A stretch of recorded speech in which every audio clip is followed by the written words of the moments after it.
Pivot nasional itu 147. Di situ tidak ada.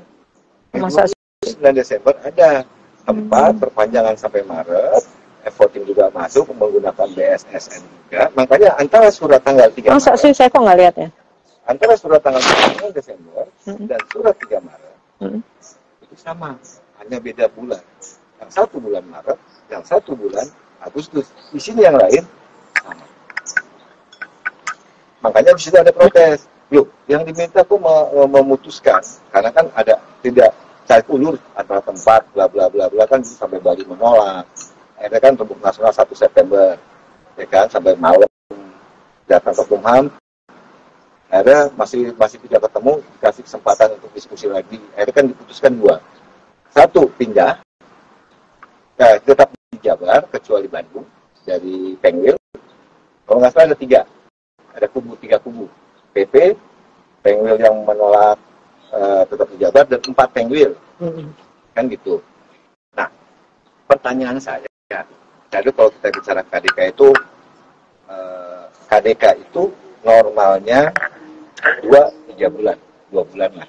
Karena kan bicara undangan tadi, kalau kita bicara tata asas, rapat anggota 7 hari, rapat gabungan 7 hari.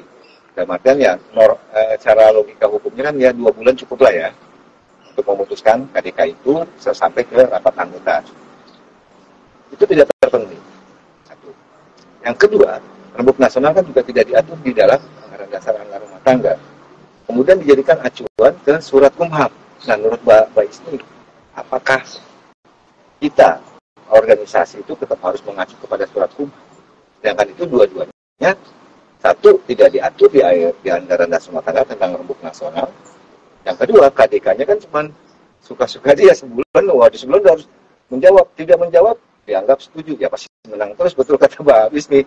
Apapun caranya, berapapun lamanya, karena ada bahasa, jika tidak memberikan jawaban, dianggap setuju. Mau sebulan, mau 2 bulan, mau 3 bulan, tetap aja dia akan menang. Nah, itu mana tanggapannya Pak? Apakah surat Kumham ini jadi patokan? Itu tadi kan, surat Kumham ini kan sebetulnya himbauan. Bukan sebuah instruksi. Bukan. Instruksi kan ada formatnya, dan instruksi itu hanya mengikat ke dalam. Kita bukan subordinat dari Kemenkumham, ya kan?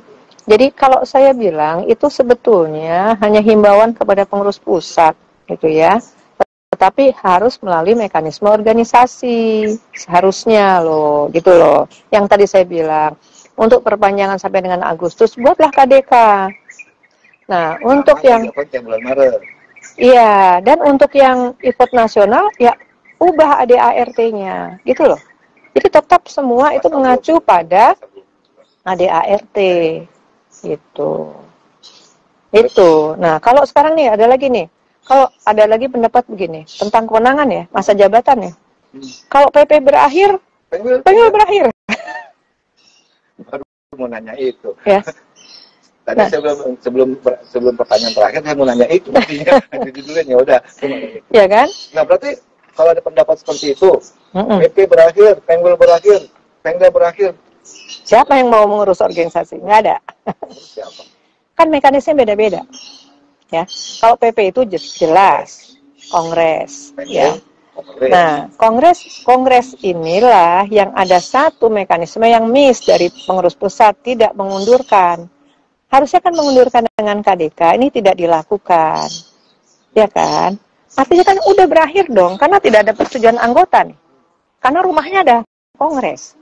Bukan berarti kalau kongres belum terjadi itu lalu ini masih terus eksis. Harus minta persetujuan dulu dari anggota sebagai pemegang kekuasaan tertinggi di dalam organisasi.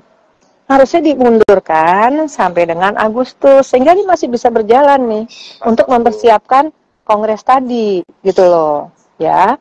Nah, karena lupa nih, jadi akhirnya kan sekarang ini sudah berakhir kepengurusannya, walaupun belum sah terima, gitu ya. Nah, tetapi kewenangan untuk pelayanan anggota itu masih, sepanjang bukan tentang hal-hal yang yang prinsip, yang strategis, gitu ya. Seperti UKEN itu seharusnya tidak, kan dia mengeluarkan SK, Kalau cuma pelayanan rekomendasi, perpanjangan, perpindahan, pengangkatan, is okay gitu loh. Tapi tidak mengeluarkan SK gitu ya. Nah, tentang apa tadi saya bilang? Tentang Pengwil. Ya. Mekanismenya kan beda. Pengwil itu ya, di ketua Pengwil diangkat dan diperintahkan di dalam konferwil kan. Nah, konferwil sendiri dilaksanakan paling lama 3 bulan setelah kongres. Jadi dia nunggu kongresnya dong. 3 bulan, ya kan? 2 bulan. Nah, diperpanjang lagi 2 bulan, tapi kalau sudah diperpanjang dia tidak juga menyelenggarakan konferensi, baru diambil alih oleh pengurus pusat. Pelaksanaannya. Iya, diambil alih pelaksanaannya pengurus pusat. Mekanisme sudah beda. Kalau di dalam pasal 24 ayat berapa tuh? Tentang bahwa masa jabatan pengurus pusat adalah sama dengan masa jabatan pengurus wilayah adalah sama dengan masa jabatan pengurus pusat. Pasal 24 ayat lupa saya. 24 ayat 9. Itu kan periodisasi. Ayat 9. Iya. 24 ayat 9. Masa jabatan ketua Pengwil adalah sama dengan masa jabatan periode. Iya, periodisasi. Artinya periodisasi 3 tahun itu, ya kan? Tetapi harus ada kongres dulu, gitu. Harus ada kongres dulu. Karena kan dia konferwilnya ini ibaratnya apa ya? Jatuh temponya itu kalau sudah ada kongres, gitu loh. Kongres dulu baru ini. Jadi kalau kongresnya belum dilaksanakan, dia masih ada. Karena dia kewajiban untuk konferwil ini adalah setelah ada kongres. Ya, 3 bulan. Coba buka pasal 27 deh. 27 tentang ini. Tentang presidium. Ya. Kok presidium demisioner. Demisioner buat Pengwil. Buat Pengwil. Setelah pengurusan wilayah dan DKW memberikan laporan pertanggungjawaban dan telah diterima sidang pleno Konferwil, maka presidium menyatakan pengurusan Pengwil dan DKW dalam keadaan demisioner. Iya. Dan keputusan tersebut efektif berakhir setelah dilaksanakan serah terima jabatan pengurus lama. Nah, iya kan. Itu kan kalau sudah ada konferwil gitu loh. Ini kan konferwil belum ada. Dan bedanya untuk PP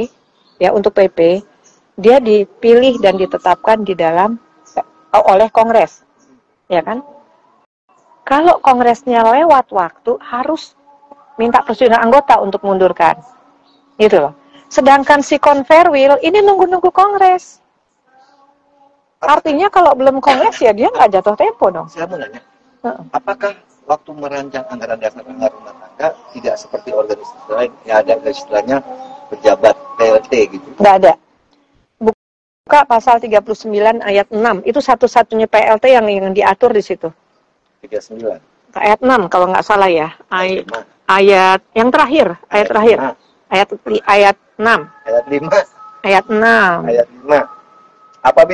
Ayat 5. Apabila karena sebab apapun ketua umum pengurus pusat tidak dapat menjalankan jabatan sampai akhir masa jabatannya, di antaranya karena berhalangan tetap, maka salah seorang ketua yang dipilih oleh rapat pleno pengurus pusat bertindak sebagai pejabat ketua umum pengurus pusat sampai berakhir masa jabatan. Nah, itu satu-satunya PLT yang diatur situ kalau berhalangan tetap.